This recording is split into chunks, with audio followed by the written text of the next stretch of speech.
One of the most tragic chapters in human history is the transatlantic slave trade, when at least 12 million enslaved Africans were violently and cruelly uprooted from their homes and sent across the Atlantic Ocean to strange lands. It's thought that as many as 2 million died before they even got there. In this episode, we look at how, where, and why this slave trade began, and the devastation it wreaked on Africans and their continent. There was not a single spot of a continent that was out of reach of enslavers. It is more than the physical destruction of people. There was no hope for anyone for centuries. So the consequences is the development of Africa, just because they chose the youngest and the strongest.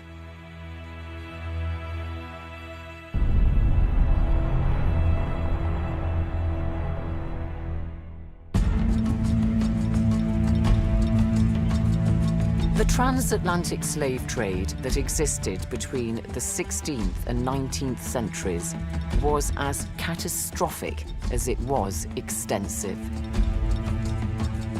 This is Ghana's Atlantic coast, and I've come here to give you a sense of just how many European nations were involved in the slave trade. There are more than 30 old slave trading forts along a 250-kilometre stretch of beach today, built by various European powers. Cape Coast Castle was built by the Swedes in 1653, but it changed hands 5 times over the next 11 years, ending with the British. Now, when the castle was originally built, it wasn't done very well. The roofs would leak, the ceilings were pretty dodgy, and the walls were quite insecure that they could even collapse. And so the whole castle was rebuilt in the mid-1770s.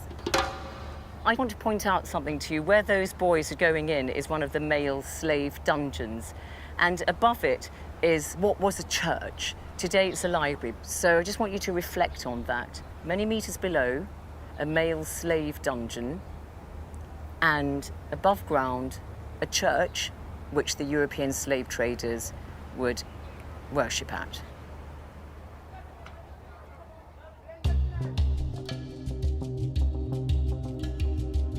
Much has been written about the experience of enslaved Africans in Europe and the Americas, but less about what slavery meant for Africa.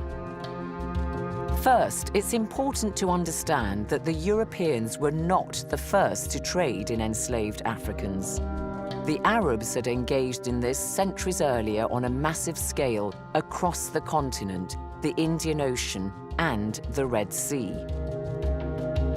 Also, Africans themselves had long practiced a form of slavery, using captives from battle as unpaid laborers, soldiers, or domestic servants.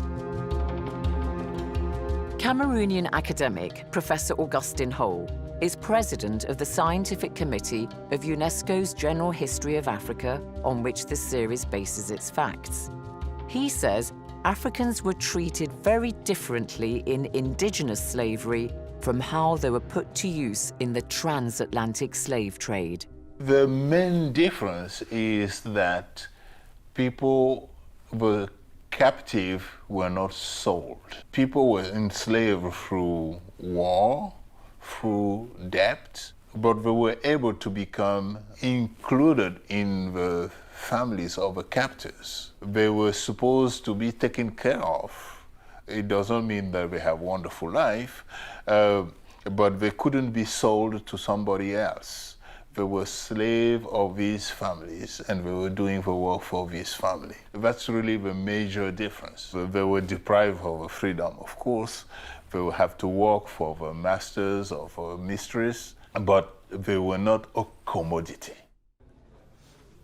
But Professor Piri says indigenous slavery helped enable the transatlantic trade.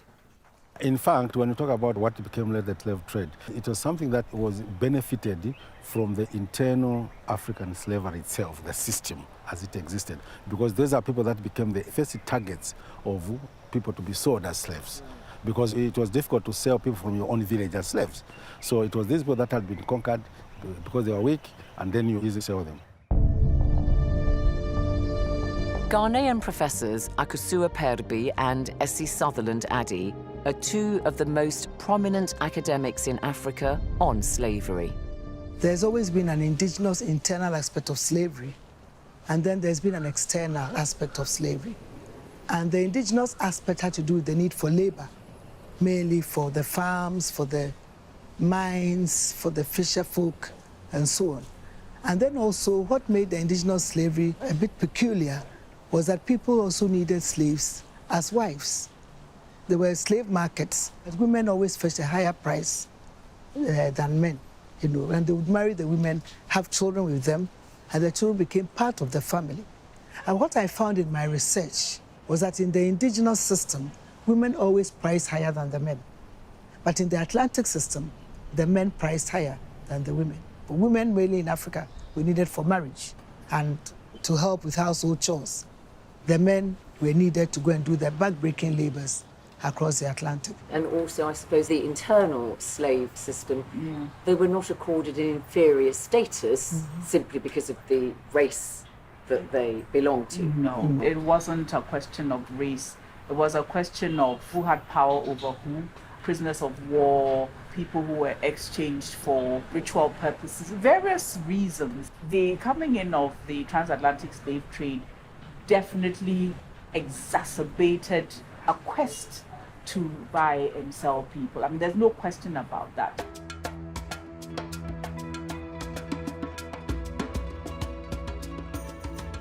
To find out about the origins of the transatlantic slave trade, I make my way to Senegal, where the biggest ethnic group are the Wolof. I'm invited to join local women from St. Louis for a traditional meal, chepuchen, made up of rice, fish, and vegetables. Oui, oui, non, non, je mange. Vous n'aimez pas les chepuchen? Non, non, non, c'est très, très bon. C'est bon. The ancestors of these women could have been amongst those who received the first Europeans to arrive in this part of West Africa, Portuguese sailors in 1444. The Portuguese first disembarked on West Africa's Atlantic coast on a small island which they called Ile de Palma. It later became known as Ile de Goree. For the first few years, the Portuguese were trying to find routes from Africa to India for the spice trade. However, to see exactly where the Portuguese began to use Africans for forced labor, we must go from Senegal to Cabo Verde.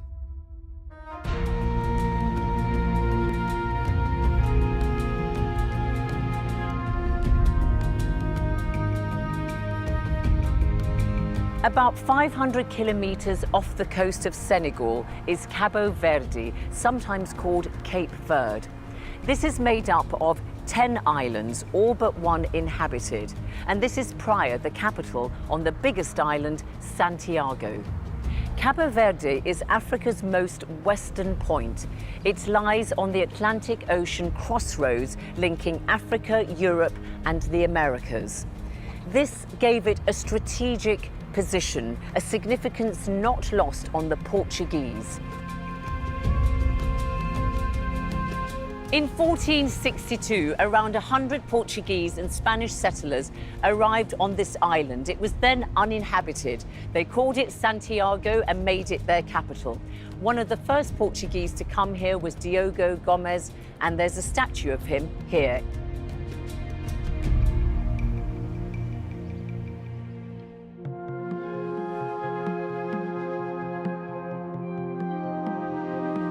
The Portuguese traders built settlements in Cabo Verde, like here in the old town of Santiago, a UNESCO World Heritage Site. Just off the main square is Rua de Banana, a narrow cobbled road with single-story thatched cottages dating back to the 16th century.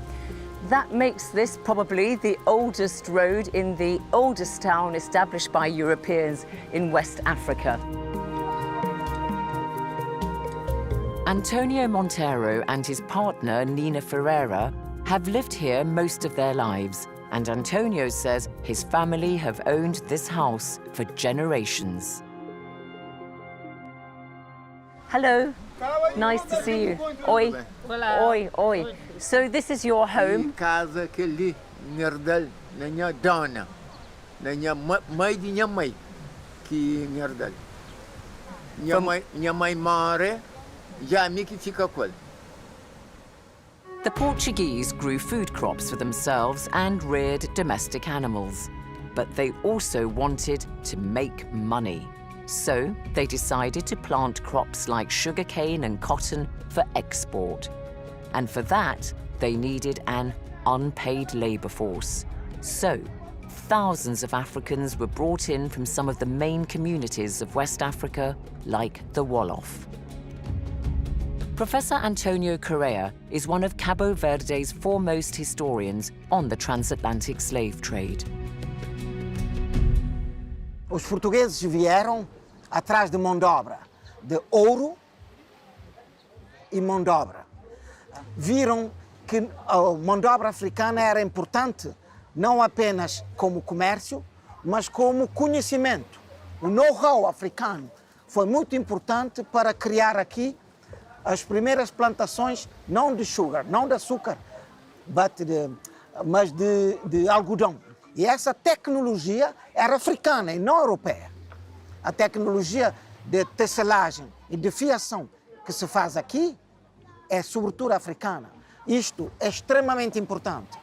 E esses escravos que chegam a Cabo Verde, eles fornecem uma base de conhecimento, não só força bruta muscular, e os europeus vão aprender a viver nos trópicos, a produzir a agricultura tropical com os africanos, e não o inverso. Adilson Diaz from the National Heritage Institute in Praia, the capital of Cabo Verde, says the cotton grown by the slaves was woven into fine cloth by enslaved weavers, and this was highly valued and indeed became a chief currency of trading. Mais uma mistura do que veio da Europa e do que o escravo fazia aqui em Cabo Verde. É uma invenção de Cabo Verde. Normalmente temos aqui o algodão, que é the cotton. Sim, o algodão, que é depois de colhido é feito um tratamento, é feito um tratamento para separar da semente, e depois temos o algodão aqui trabalhado. Depois temos aqui a orzela, que é uma planta tintureira, uma planta que é utilizada para produzir a tinta, que no final que é para produzir para fazer a tinta, que é essa aqui é igual a um pão, dizemos, o nome é pão. 60 anos, 60, 70 anos mais ou menos. Normalmente são feitos por tiras de mais ou menos 15 centímetros. São essas tiras que normalmente depois são cozidas uma na outra para produzir um maior.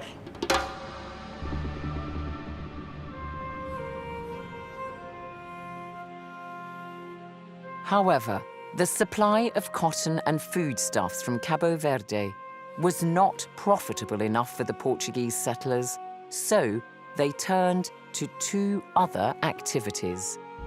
They used Cabo Verde's strategic position to repair and resupply ships, and crucially also to trade in slaves to sell to the Caribbean, the Americas, and Europe.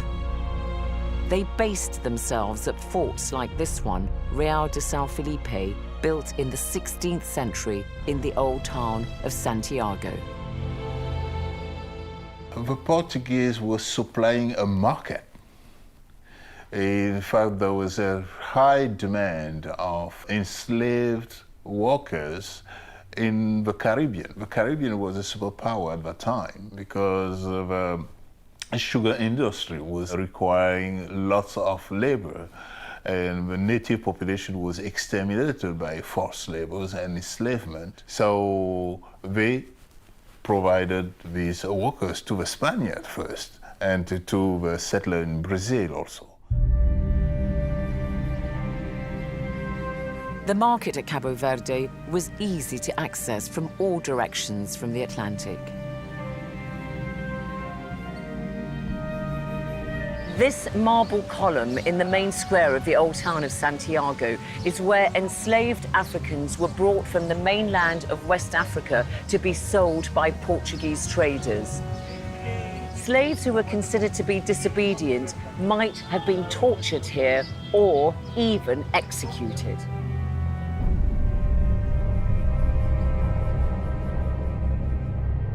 Devo dizer, inclusive, que Cabo Verde é o primeiro entreposto oceânico de tráfico de escravos. Os homens aqui da cidade eram armadores de navios, eram proprietários de terras e de escravos. Então, eles dominavam a Câmara Municipal, o poder local. E o Pelourinho é o símbolo do poder local. E era também um lugar onde se fazia justiça pública. E muitas vezes se punia os escravos no Pelourinho. Então, em Cabo Verde, era uma verdadeira Babel africana. Não é? Os africanos que vieram para aqui, vieram como escravos, mas mantiveram durante algum tempo suas línguas, suas culturas. A capacidade dos europeus neutralizar isso não era grande. Então, essa experiência de interação entre europeus deslocados e africanos deslocados é o início de um novo mundo, do mundo atlântico, de forte base africana, de predomínio africano, mas de domínio europeu. É um momento de inovação, do ponto de vista histórico, na história do mundo. The Portuguese began exporting enslaved Africans from Cabo Verde from around 1510. A short time later, on the Atlantic coast of mainland Africa, they also established a big slave trade center on the Île de Goree. It's impossible to know exactly how many enslaved Africans passed through here, but the island was basically a warehouse consisting of more than a dozen slave houses. I visit one of the best known of these, the House of Slaves. Amongst its most striking features is the door of no return, the point of departure across the ocean.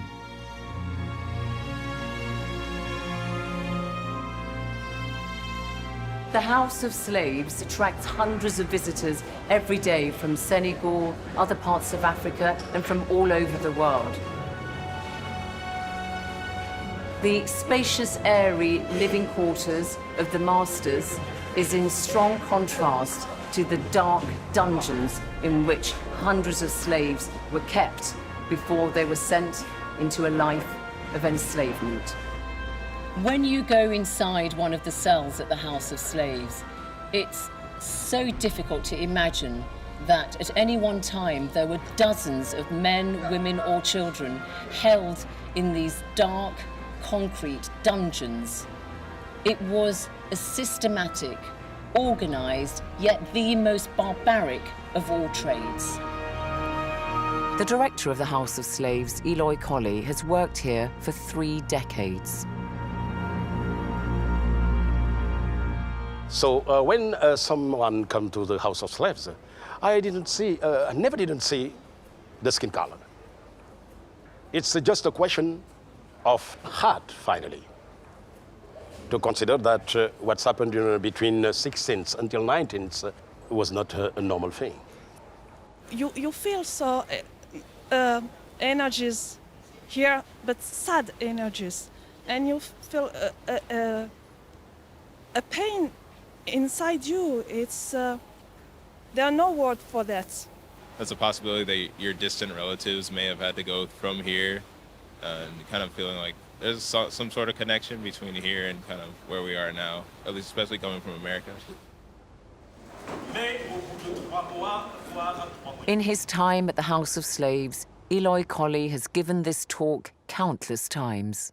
The rate was for one slave taken aboard ships to Americas. 6 or 7 other Africans died in Africa as victims of the slave trade for 4 centuries. What are the long-term consequences of that? The consequences is the development of Africa, just because they chose the youngest and the strongest from Africa to Americas. And do you believe that this has contributed to the underdevelopment of Africa?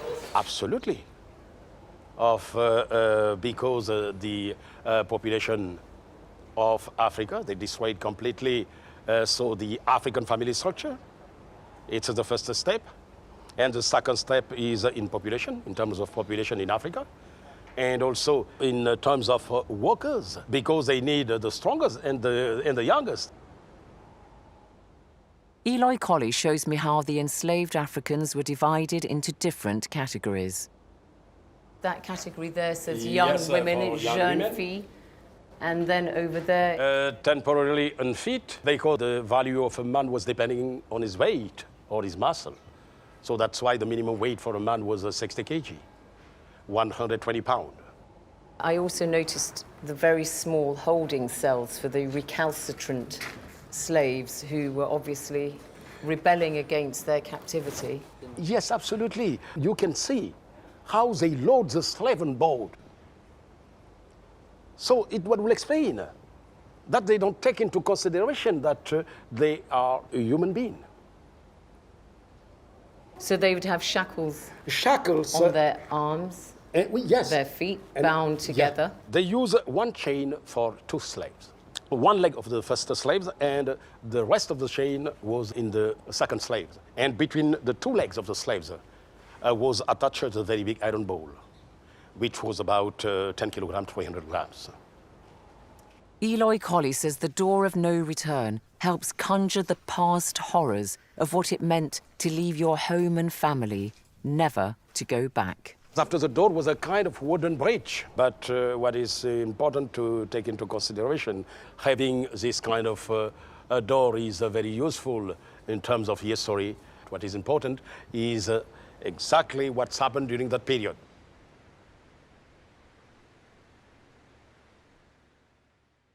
You've spent 30 years based here, surrounded by tragic circumstances that you confront every day. Don't you go home depressed every evening when you leave your office? No. Because the necessity was to know exactly what's happened during that period. Again, the thing is to try to go back to the period and to learn more what's happened during that period. It's the only way to better grasp or to understand what's happened. If you understand what's happened exactly, so it's possible so to communicate. The only reparation we need is first to consider that what's happened is a part of the history of human being. Secondly, to teach this part of the history. And also to preserve the memories of the victims. It's the only thing that we need today.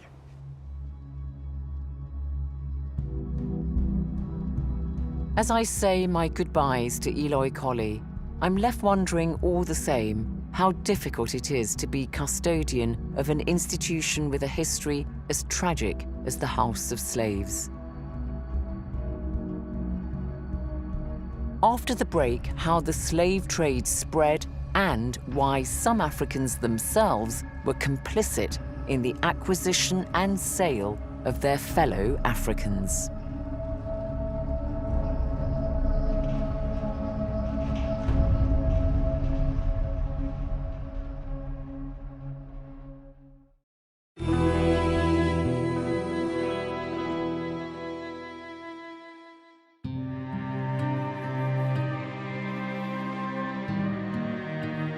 The transatlantic slave trade extended right across the West African coast. A fertile stretch of this along Nigeria today was in fact known as the Slave Coast. It was then one of the most densely populated parts of Africa and one of the most important centers with the Atlantic slave trade from the early 16th to the 19th century. The slave trade was part of a wider network known as the triangular trade. It is the triangle between the the ship leave from Europe, go take the cargo of enslaved people in Africa and ship them to Caribbean or South America or exceptionally North America, and take the sugar and different products from the Caribbean. So it was really sugar that was a hot product at the time, and later it was cotton, and ship it to Europe for manufacturing purposes and transformation. So this is what I call a triangular trade. So the ships were never empty of cargo, Yes. human and non-human. Exactly. Whiskey, weapons, beads for Africa, humans for the Americas and Caribbeans, and sugar and different products from the Caribbeans to Europe. The transport of slaves to the Americas and Caribbean was known as the Middle Passage. Slaving ships made calls along Africa's Atlantic coast, including here in Lagos, Nigeria's main port. Africans were also acquired from the interior of the continent, for instance from the Kingdom of Congo, which includes territory today that makes up the Democratic Republic of the Congo and Angola. The colony of Luanda was established by the Portuguese in 1575. They were mostly interested in the slave trade. They conquered the coastal areas which could serve as slave trading hubs, and Luanda was the biggest of these. They built this fort, San Miguel, where statues of former Portuguese dignitaries still tower over visitors attending a cultural festival here. A large number of enslaved Africans were sent by the Portuguese, mostly to Brazil, then the Caribbean and North America. Charleston in South Carolina was the main point of entry in the United States. As we've seen, the Portuguese were the first Europeans to export slaves on contract to the Spanish from 1510, and over the decades, the trade gained momentum, attracting several European nations. The English began trading in slaves across the Atlantic in 1562, the Dutch in 1626, the French in the 1640s, and the Danes and Swedes in the 1650s. In the mid-17th century, the French established St. Louis in what is today Senegal as the main base for their operations in West Africa. These extended across the region, including modern-day Côte d'Ivoire.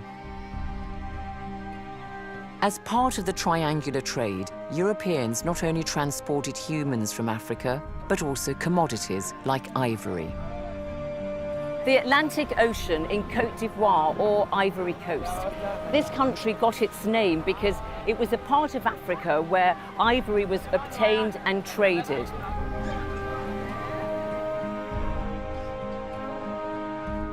These children in Côte d'Ivoire visit the National Museum in Abidjan, where a huge elephant skull is on display, tusks and all.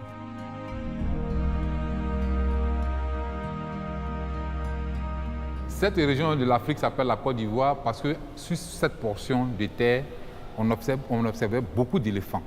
Il y avait beaucoup d'éléphants et que dans le portage vers les côtes, les esclaves transportaient plus l'ivoire pour faire le commerce avec les Européens. So the ivory trade and the slave trade really worked hand in glove. Et le commerce d'ivoire est intimement lié à l'esclavage. Ce sont les esclaves qui transportent ces ivoires et qui vont sur les comptoirs de commerce. Et après, sont embarqués aussi. In fact, if ivory was in demand at all, it was for European markets mostly. Because they're using it for piano, they're using it for different furnitures in elite houses in Europe. Its proportion in the trade was very minor, in fact.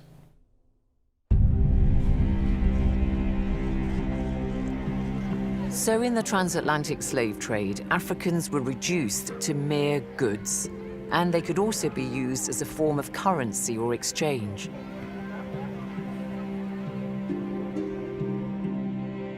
The west coast of Africa, in what is today Ghana, has grim concrete reminders of this horrific period of history. In 1482, the Portuguese had built a trading post, a stone fortress by the Atlantic Ocean at Elmina, which they later used to hold slaves.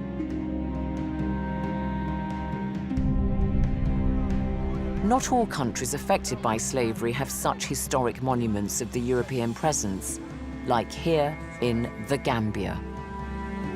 The beaches of what is the Gambia today, a very popular tourist destination, but in days gone by, this was a part of West Africa known as Senegambia. There were shipping ports and slave markets right along here. The Mandinka people of this part of the continent accounted for many slaves.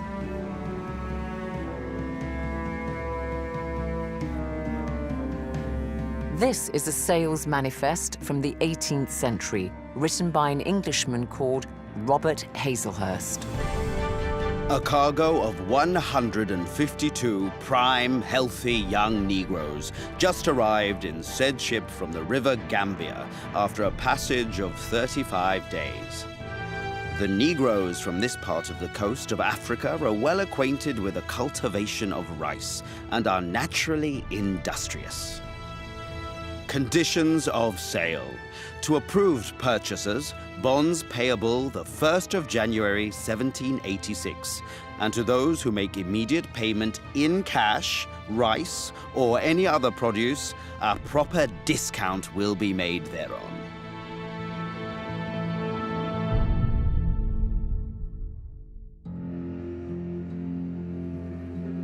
The slaves acquired for sale were at times captured by their fellow Africans, for whom this was a business that was in large part under their control.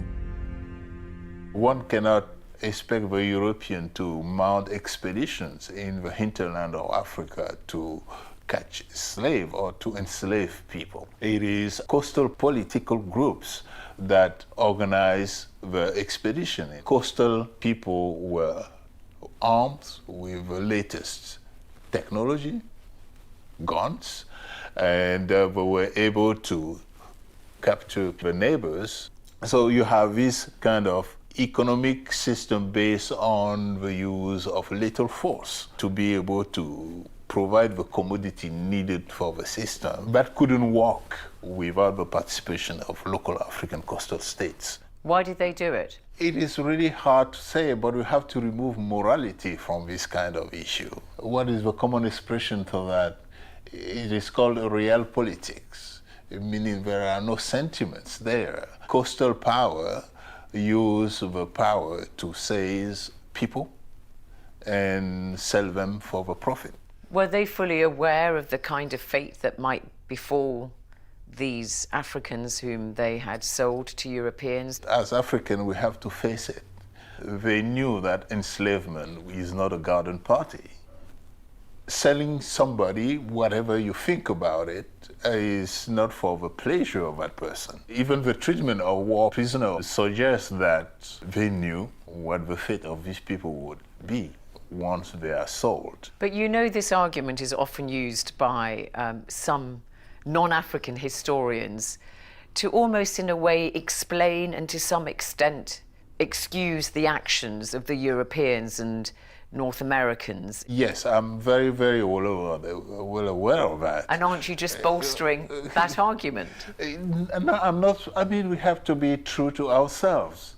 Europeans didn't launch war to capture Africans in the hinterland. They use the local system to have provision of people.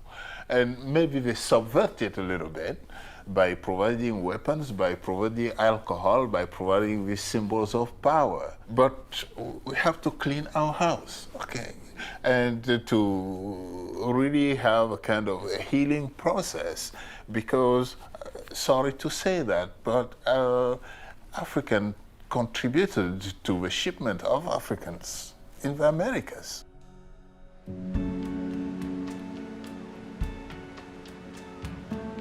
It should be pointed out that not all coastal Africans actively participated in the transatlantic slave trade, even though some coastal people made huge personal fortunes from this trade in human beings. Another reason why some Africans took part in the slave trade is because there was a fall in demand for African gold after huge reserves were found in Brazil in the 1690s.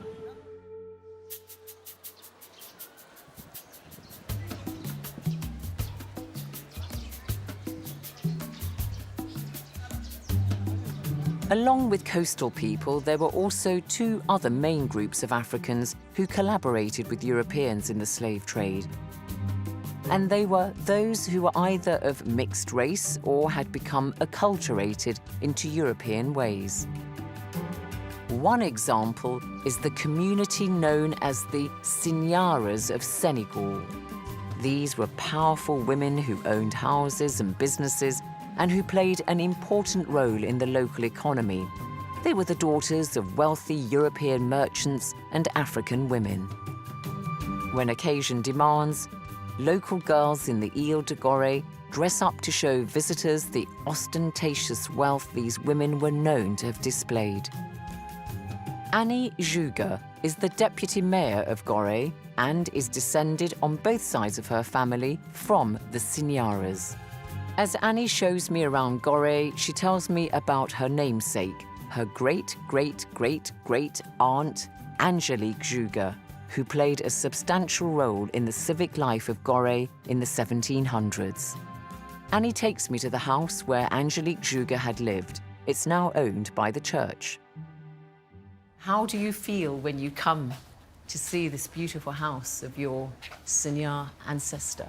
It's touched me, of course, but everywhere in Goree, but here especially, because I can think that one of my family, part of my family was in this house, and all the atmosphere of Goree is like that, a little bit. You feel the weight of history I feel in it. the air. I feel it, and not me only, everybody, I think, feel something when you go in Goree Island. You feel something.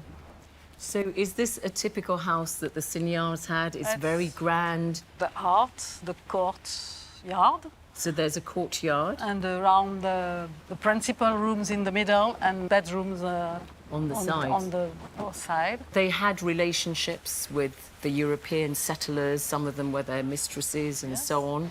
And wife and also. Wives. And real wife. And they did the economic power. They did it. If you see an old map of Goree Island, you can see the name of the owner, and most of them are women. Signar. Angelique Juga was born around the early 1700s. And I have to ask you that I've read that some of these Signar actually kept slaves themselves. Surely some of them, but not all of them. Did she? I can't tell you that. I don't know. I really don't know. Perhaps yes, perhaps no.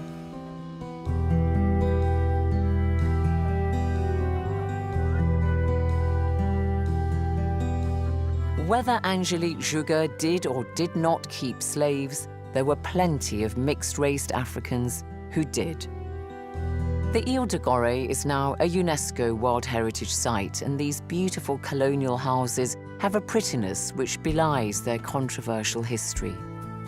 No cars are allowed on Goree, and wandering around these alleys you come across children playing, artists selling their paintings in an open-air market, and a pelican taking a bath. It's hard to reconcile all this with the sinister transactions that went on just 5 generations ago.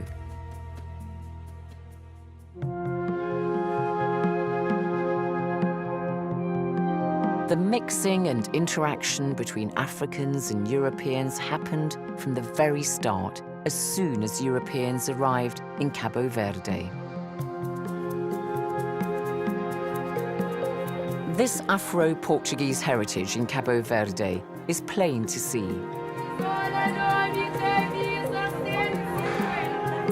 And Portuguese is the official language. But the people's West African roots are still very much in evidence.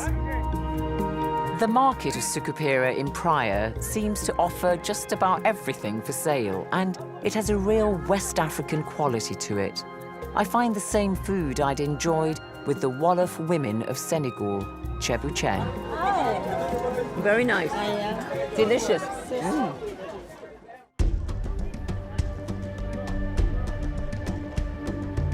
The transatlantic slave trade is a definitive part of African history. It created new realities on the ground, where many Africans suffered, yet others saw benefits.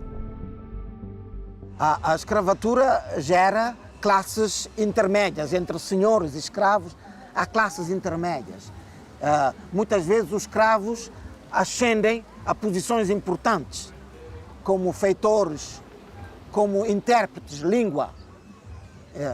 Muitos escravos são importantes e viajam nos navios. E os línguas têm muito poder. Alguns línguas depois pediram para ser nobres reconhecidos. Então surge uma classe afro-portuguesa, aqui na ilha, que colaborava com a escravatura, sim, mas tinha interesses próprios, diferente dos senhores. Em 1546, essa gente que tinha nascido, os afro-portugueses, pedem para terem poder local, para estarem na Câmara juntamente com os brancos. It is extremely difficult to imagine a situation in which everybody became a prey to everybody around. And it is really what happened. People had to be suspicious of everybody around because you could end up being just a prey for somebody. What is the consequences of this? The consequences of is a rivalry and conflict that became endemic in different parts of the continent. There was no situation of peace anymore because you have to be ready either to flee or to fight. So this kind of constant uncertainty has significant impact on people's well-being.